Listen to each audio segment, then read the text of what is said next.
This is Otto Warmbier. He's a 21-year-old American college student. My crime is very severe and pre-planned. I regret my actions more than anything. 2 months ago, he went on a New Year's party tour with a travel agency. The destination was Pyongyang, the capital of North Korea. On the early morning of January 1st, 2016, I committed my crime aimed at harming the work ethic and the motivation of the Korean people. After a night of partying, he allegedly took a poster from the hallway of his hotel. Shortly after, he was detained for perpetrating a hostile act against the Democratic People's Republic of Korea. I understand the severity of my crime. Now he's here, trying to save his life, at the mercy of a totalitarian dictatorship. I have been very impressed by the Korean government's humanitarian treatment of severe criminals like myself, and of their very fair and square legal procedures in the DPR Korea. A communist regime that nurtures a deep hate for America. The United States administration already knows about my act through the CIA and connived at my crime. Soon, the case of this college kid will escalate the already tense relationship between two nuclear powers. North Korea best not make any more threats to the United States. They will be met with fire and fury. Otto Warmbier, at this point, has no idea what he is about to face. An American is being held captive in North Korea. He was sentenced to 21 years of hard labor. Those prisons are rough places. If something very bad happened to them. Americans' fateful trip to North Korea. Complete failure to recognize fundamental human rights. The dreams of a young man destroyed by dubious charges from a ruthless regime. This very press conference might be his last chance to save his life. I am the oldest son in my family. My mother needs me. My father needs me. My younger brother and my younger sister need me. I entirely beg you, people and government of the DPR Korea, for your forgiveness. Please, I have made the worst mistake of my life. Otto Warmbier won't survive, and his case will bring the US and North Korea to the brink of war. But the version of events many people remember might not be true. Much of our research is based on this extensive GQ article. Find the link in the description. New Year's Eve, 2015. This is Kim Il-sung Square in Pyongyang. Thousands of North Koreans have gathered to watch the fireworks and greet the new year. Among them is a group of tourists. These are people from Europe, Canada, Australia, and the US. They're here with a travel agency, and they booked a 5-day, 4-night New Year's party tour for $1,200. Otto Warmbier is one of them.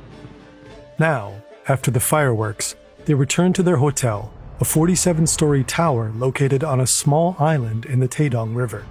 It boasts 5 restaurants, a bar, a sauna, a massage parlor, even a bowling alley. One of the restaurants revolves. Because of its location, people call it the Alcatraz of fun. During the tour, they'll drink at a fancy bar and eat at fine restaurants. And, on top, they get the full propaganda tour. They've already visited the 70-foot bronze statues of Kim Il-sung and Kim Jong-il, the country's first 2 dictators. They're regarded as near holy figures. State propaganda has it that when Kim Jong-il was born at the site of a holy mountain, a double rainbow and a glowing new star appeared in the sky. Today, his birthday, the Day of the Shining Star, is a public holiday. Citizens spontaneously salute the massive statues, but it's impossible to say whether it's real reverence or mandatory homage. Propaganda is everywhere. Billboards show images of missiles striking the US Capitol. Other posters sport slogans like, "Let's arm ourselves strongly with Kim Jong-il's patriotism." Disrespecting the communist dynasty can get you in big trouble.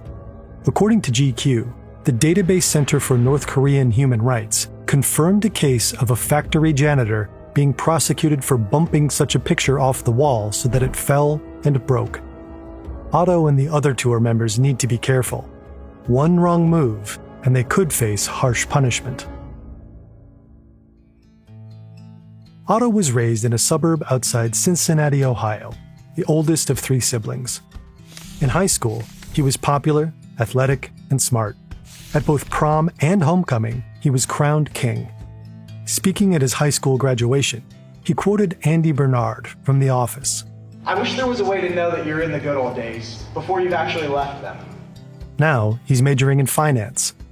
Halfway through his junior year, he decides to do a winter break adventure to North Korea. It makes sense. He'll be studying abroad in Hong Kong in the spring. In 2015, the State Department's travel advisory for North Korea is clear. It recommends against Americans traveling there at all.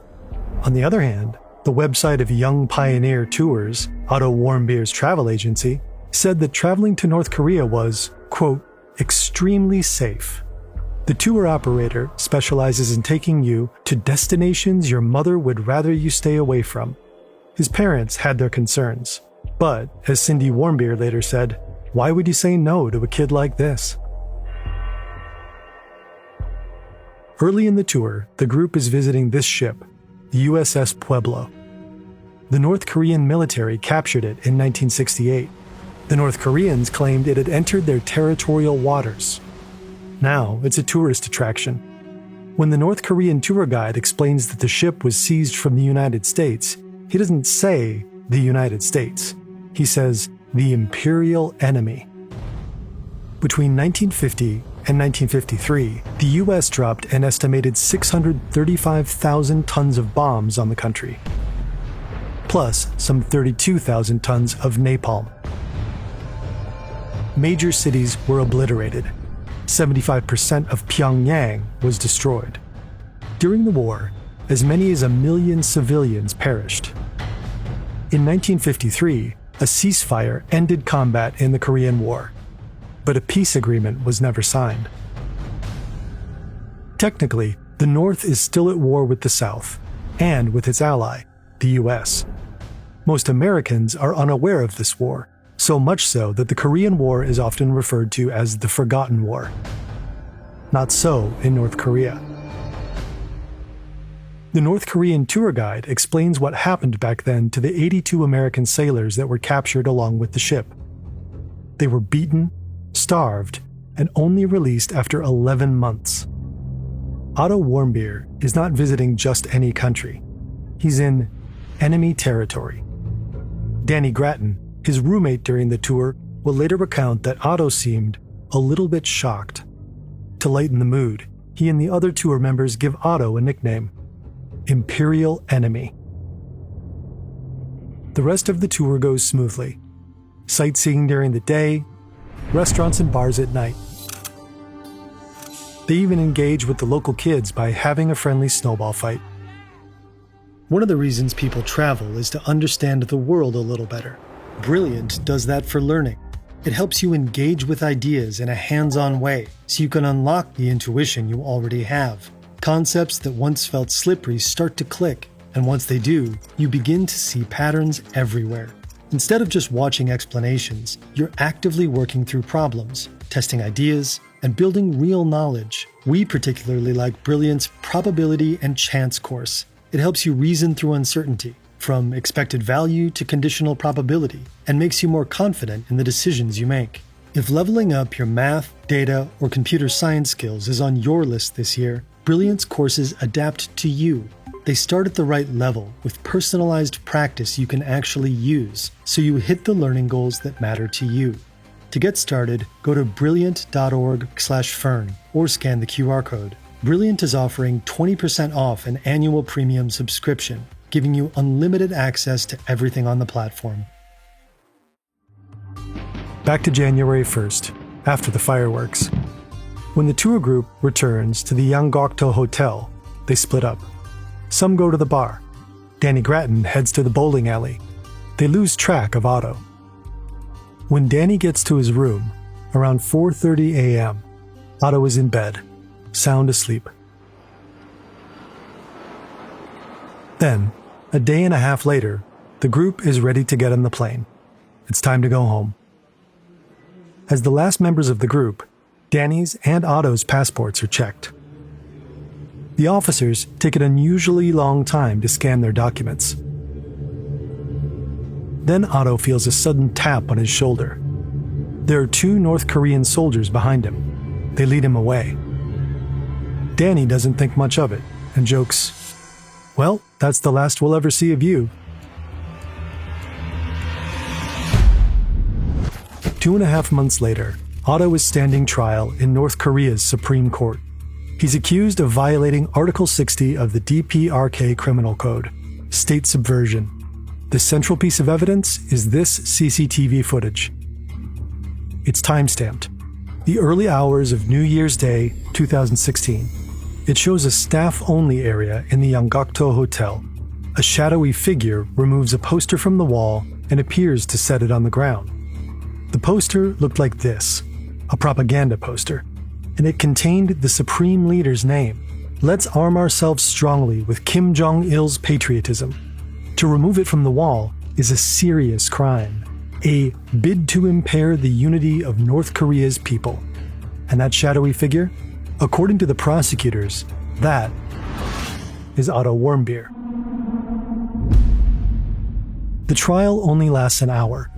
The Young Pioneers North Korean tour guide testifies against Otto.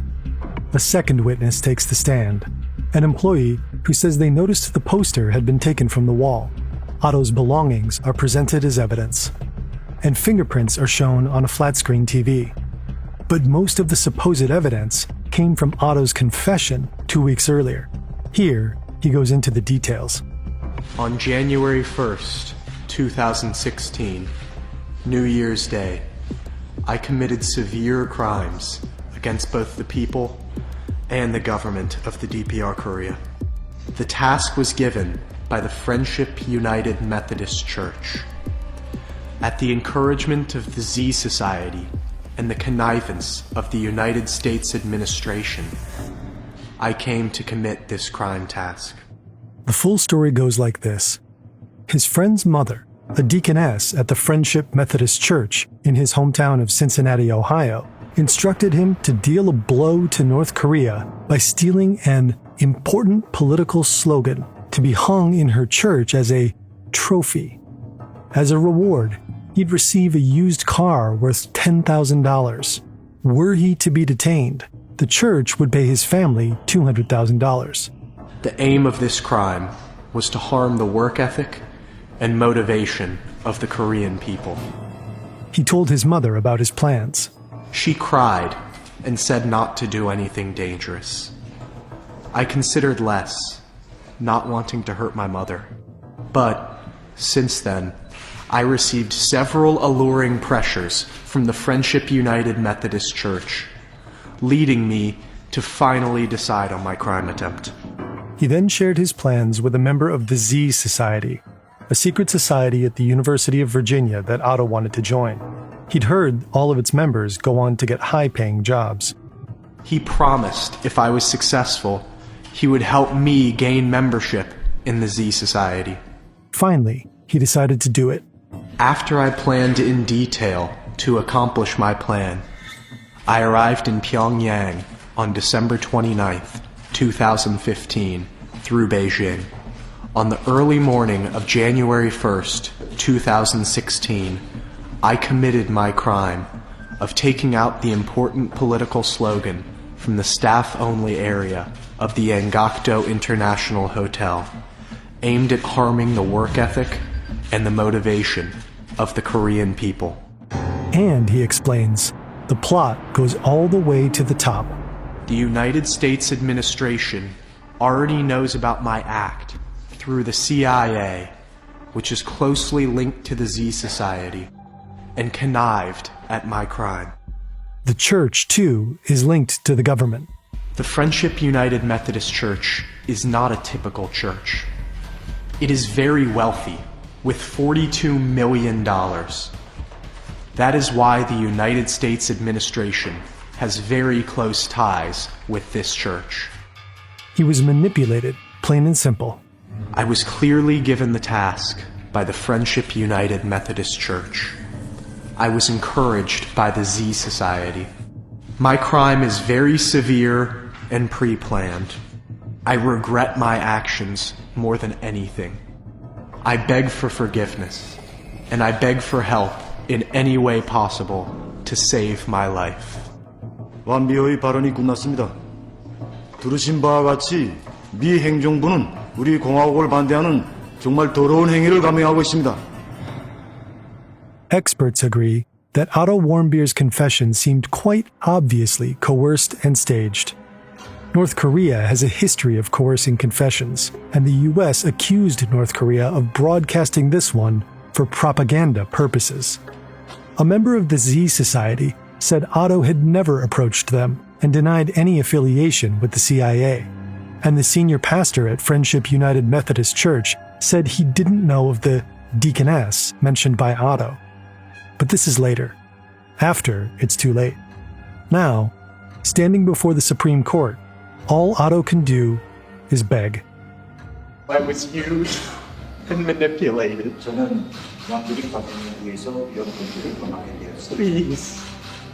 act to save me. Please save my life.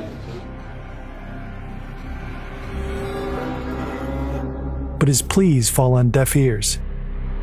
He's handcuffed and led from the room. He's been sentenced to 15 years of hard labor. 2 days later, on March 18, the Korean Central News Agency released the CCTV footage to the public. Western news outlets treat the footage with suspicion. That figure could be anyone. One story notes that the corridor is well lit, something that, in a country where electricity is scarce, is far from the norm for staff-only spaces. Some of his tour mates give interviews. One of them, Sarah McLaughlin, says there was an issue with the time shown in the video. Your group had been out at a New Year's Eve party in the hours before that. Were you even back at the hotel then? No, the time didn't match up at all. According to her, the young pioneers didn't return to the hotel until around 3 a.m., more than an hour after the footage was allegedly captured. Another tour mate says in an interview with the BBC that Otto was careful to observe the rules. They'd been told not to take pictures of military staff or installations, and he'd been nervous when taking a photo with military personnel in the background. Men for mig giver det simpelthen ikke mening, at den samme fyr, som stod og var så nervøs over at få taget det her ene billede, som måske var lidt på kant med det, vi havde fået at vide, vi måtte, så skulle kunne drikke sig så fuld og forvandle sig til et helt andet menneske nærmest, og så bare jorde op og prøve at stjæle et banner. His roommate, Danny Grattan, also doubts that it was Otto. He never mentioned anything remotely like that. We'd already bought some souvenirs. In my heart of hearts, the guy I knew for 3 or 4 days was not that type of guy. Everything about the whole story was fabricated, in my opinion. Otto's parents, Fred and Cindy, turned to the Obama administration for help, but the Warmbiers later said they were advised to keep quiet.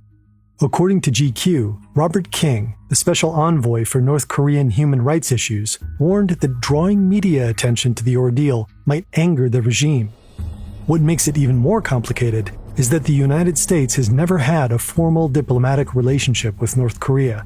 There is no U.S. embassy in Pyongyang.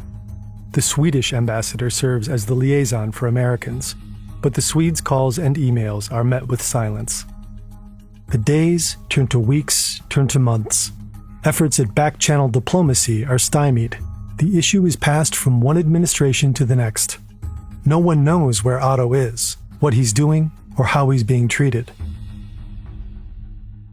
Then, in early June 2017, some 17 months after his detention, the news finally arrives. Otto is unconscious. An extraction team of doctors and diplomats is put together. And finally, let me start by saying that I'm glad Secretary of State Rex Tillerson and I, along with a very talented team, were able to get Otto Warmbier back with his parents. Otto Warmbier is returned to U.S. soil on June 13. We're thrilled that our son is on American soil. and I'm able to talk to you on Otto's behalf, and I'm able to wear the jacket that he wore when he gave his confession. Otto, I love you and I'm so crazy about you. Last night, being able to see Otto for the first time in, gosh, I bet it's 18 months, it was fantastic. Otto's not in great shape right now, and he's been through a real tough time, and it's great to have him with us, and I'm very proud of him. Otto is home, but he's changed tremendously. When Cindy and Fred met Otto at the airport, they were shocked. We walked over to the plane. We heard this howling, involuntary, inhuman sound. Otto was on the stretcher across in the plane, and he was jerking violently, making these inhuman sounds. Otto had a shaved head. He had a feeding tube coming out of his nose. He was blind. He was deaf. He was taken to the University of Cincinnati Medical Center's Neuroscience Intensive Care Unit, where extensive imaging and diagnostic tests immediately began. His vital signs were stable upon arrival and have remained so. He doesn't need help breathing, no signs of infection, no dysfunction of non-neurological organs. His neurological condition, though, is described as unresponsive wakefulness, what used to be called a vegetative state. He blinks, sometimes his eyes open, but he isn't aware of his surroundings and doesn't respond to verbal commands. He doesn't speak. Sometimes he moves, but his motions aren't intentional. His arms and legs are extremely weak. Well, we thought he was in a coma, but you couldn't call it a coma. The warmbiers remain at his bedside as the tests are conducted. Our image of Otto, as you know, was of someone just wonderful, beautiful inside and out, and to see how he came home was too much for us. But I almost passed out, but I got it together and I rode in the ambulance with him because I did not want him to be alone anymore. He'd been alone for way too long. He's surrounded by his loved ones, but his condition soon worsens. He develops a high fever, 40 degrees Celsius. Fred and Cindy Warmbier are told that he'll never wake up, and they ask to have his feeding tube removed. 6 days after his release, Otto is dead. The news travels across the world. The family of Otto Warmbier has said goodbye. Trauer und Entsetzen nach dem Tod des Studenten Otto Warmbier. Otto Warmbier скончался после возвращения из тюрьмы в Северной Корее. Otto Warmbier murió pocos días después de ser entregado a los Estados Unidos. 而在台湾时间今天20号凌晨去世。 The American student who fell into a coma while in North Korean custody and has died. On June 22, in Wyoming, Ohio, more than 2,500 people attend his funeral. The condition in which Otto Warmbier came back to the U.S. and his subsequent death are discussed nationwide. He left the United States in good health. He returned on the brink of death. Do you know what happened to him in North Korea? I don't. Content note: the following chapter discusses suicide. Viewer discretion is advised. Upon his release, North Korea gave an explanation for Otto's state. They said he contracted botulism, a rare and severe kind of food poisoning, after eating a meal of spinach and pork. After he fell ill, they gave him a sleeping pill, to which he had some sort of unexpected reaction, which sent him into a state of unresponsive wakefulness. But U.S. medical experts are quick to dispute this story. 3 doctors, experts in neurology, ran tests on Otto while he was still alive. At the request of the family, they hold a press conference to give their opinions. Those tests did not reveal any evidence of active or chronic denervation, nor any repetitive stimulation that would suggest active botulism at this time. The North Koreans, it seems, are lying, and the Warmbiers have a different story. They tortured him. They intentionally injured him. It looked like someone had taken a pair of pliers and rearranged his bottom teeth. He had a large scar on his right foot. They destroyed him. They purposely and intentionally injured Otto. On September 25, 2017, Fred and Cindy Warmbier gave an interview on Fox and Friends. Trump apparently watched. This becomes the narrative: physical torture, and, as a consequence, brain damage. But soon, serious doubts emerge. Let's go through his injuries one by one. First, there was a noticeable scar on Otto's right foot. This is Dr. Lakshmi Kota-Samarko, the coroner selected to conduct an external autopsy. Fred Warmbier had noticed the scar, but had Dr. Samarko? Physically, as far as wounds, there were a few small scars that we documented. There was one that we really couldn't explain for medical instrumentation, which some of the other scars we could. But there wasn't anything on the external examination to indicate, other than that one scar that we couldn't explain, to indicate torture. The Warmbiers opted against a complete autopsy, offering no reason for this decision. But Dr. Samarko did perform an external inspection. Later, in a lawsuit against North Korea, an expert witness cited the scar on Otto's foot as potential evidence that he was subjected to torture, possibly electric shock. But does this injury prove Otto was tortured? No. Then there are his teeth. Fred Warmbier said it looked as though Otto's bottom teeth had been rearranged. Dr. Samarko couldn't confirm this. We also consulted our forensic dentist, Dr. Wright, and I had him take a look at the imaging, specifically dealing with the lower teeth and mandible. He agreed with us that there is no evidence of trauma to the lower teeth or mandible. In the lawsuit, this finding was disputed. Two of Otto's private dentists testified that his post-mortem dental x-rays, when compared to previous x-rays, indicated that some of his lower teeth had been bent backward, movement consistent with an impact injury. The New York Times had reported that Otto had been repeatedly beaten. That's not impossible.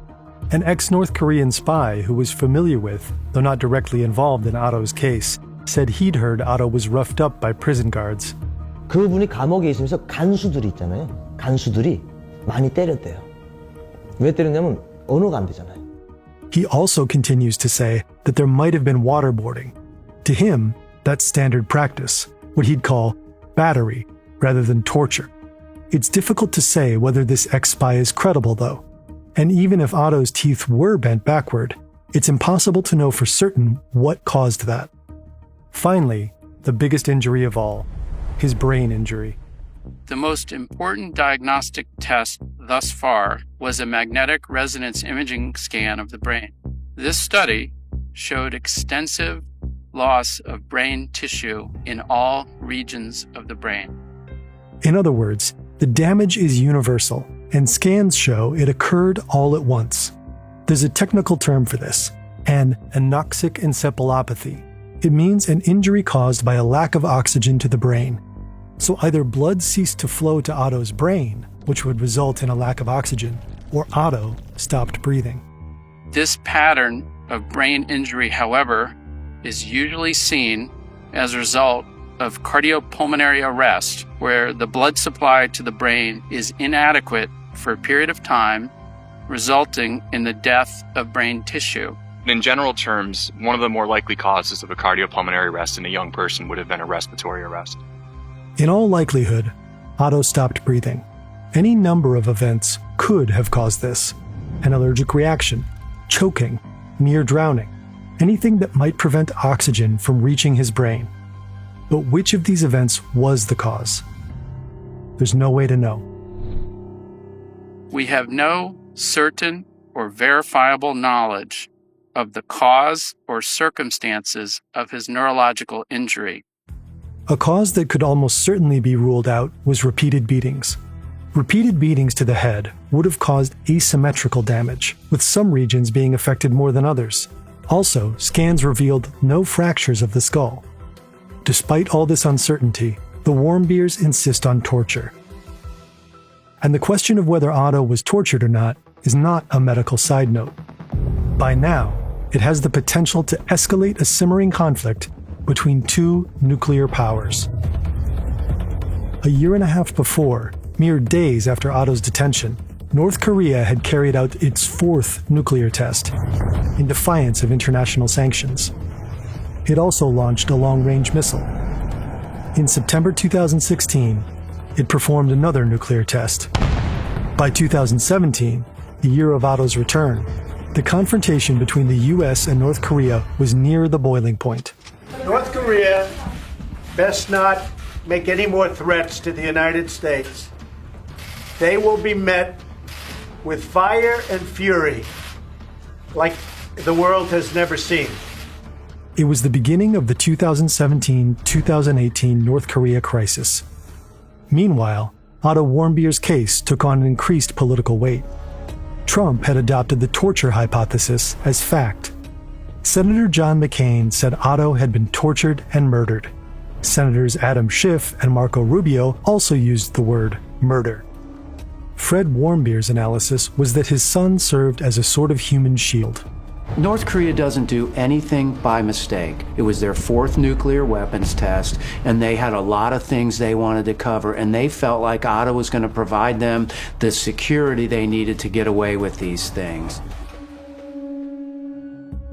Then, in 2018, Michael Flukinger, the doctor that helped bring Otto back to the US, revealed a new piece of information to GQ. The staff at the North Korean hospital where Otto stayed told Flukinger that they received him the day after his trial, and he was already unresponsive. They had to resuscitate him, then give him oxygen and put him on a ventilator, or he would die, Flukinger told GQ. Also, there's a brain scan dated April 2016. We received copies of brain MRI images from the medical personnel in North Korea. The earliest images are dated April 2016. Based upon our analysis of those images, the brain injury likely occurred in the preceding weeks. Of course, the North Korean story might be a lie. It might not be true that he was hospitalized the morning after his trial, but there is strong medical evidence that he sustained his brain injury in the days or weeks after March 16. In any case, Otto Warmbier was sentenced to 15 years of hard labor, but it's very unlikely that he was actually sent to one of the notoriously horrific North Korean labor camps. American detainees are treated differently. According to GQ, Otto Warmbier most likely stayed in a used guest house in downtown Pyongyang during his detention. The hard labor he was sentenced to would likely have been planting soybeans and making bricks. Grueling, backbreaking work, but nothing compared to coal mining, which is typical for North Koreans. North Korea needed him as a bargaining chip, and bargaining chips don't have much value if they aren't in good condition. And in a sense, he was. We believe that for somebody who's been bedridden for more than a year, that his body was in excellent condition, his skin was in excellent condition, and we didn't see any evidence of decupid eye or bed sores. In its article, GQ proposes a different theory than torture. During the 2 months between his detention and his confession, Otto was likely subjected to relentless interrogation for as long as 15 hours per day. The only respite from the interrogation would have been North Korean propaganda films. Previous prisoners were told their government had forgotten them. Some fell into debilitating depressions, even attempting suicide. At trial, so hours, weeks, or days before he supposedly fell into a coma, he was visibly desperate. Please think of my family. I'm the oldest son in my family. GQ speculates that in the hopeless hours after his sentencing, Otto may have attempted to take his own life. A lack of oxygen to his brain could have caused his injury. Of course, this theory is just one of many. An allergic reaction to a sleeping pill, an excessive administration of drugs, a suicide attempt, a heart attack, a form of torture that left no obvious lasting marks. It could have been any of these things. Without Otto here to tell the tale, we may never know the truth. In May 2018, something weird happened. Trump tweeted that he was going to meet Kim Jong-un in person, and everything changed. Getting a good picture, everybody, so we look nice and handsome and thin. After the Singapore summit, Otto's name all but disappeared from Trump's lips, replaced by the name of Kim Jong-un. And then we fell in love, okay? No, really. He wrote me beautiful letters, and they're great letters. We fell in love. The previous year, Trump tweeted that he tried so hard to be Kim's friend and referred to their relationship as It's a very special relationship. In 2019, when asked whether he thought Kim knew about Otto's case, his reply was startling. I don't believe he knew about it. The warmbiers were outraged. Trump had helped them bring Otto home and relisted Kim Jong-un's country as a state sponsor of terrorism. Now he seemed to admire him? Well, he is very talented. Anybody that takes over a situation like he did at 26 years of age and is able to run it, and run it tough. Very few people at that age, you can take 1 out of 10,000 probably couldn't do it. Otto Warmbier was many things: an all-American boy, an unlucky tourist, a loving son. But on the international stage, he was a pawn and a symbol. Pyongyang deployed Otto on the chessboard of politics, using him domestically as a mouthpiece to spread anti-American propaganda, and internationally as a bargaining chip, a hostage to be traded for the easing of sanctions or other U.S. concessions. For the Trump administration, Otto Warmbier was useful as a symbol, driving the narrative that he was tortured by a barbarous regime and possibly using his death as a means of psychologically preparing the American public for war, the threat of which Trump hoped would make Kim back down. Otto was sentenced to 15 years hard labor for an alleged crime that in most countries would be considered, at worst, vandalism, based on a sham trial. No matter what happened to him, that in itself is damning enough. And even if he likely never had to go to one of North Korea's prison camps, they are hell on earth. Uncertainty about his cause of death shouldn't distract from the exceptional brutality and cruelty of Kim Jong-un's regime.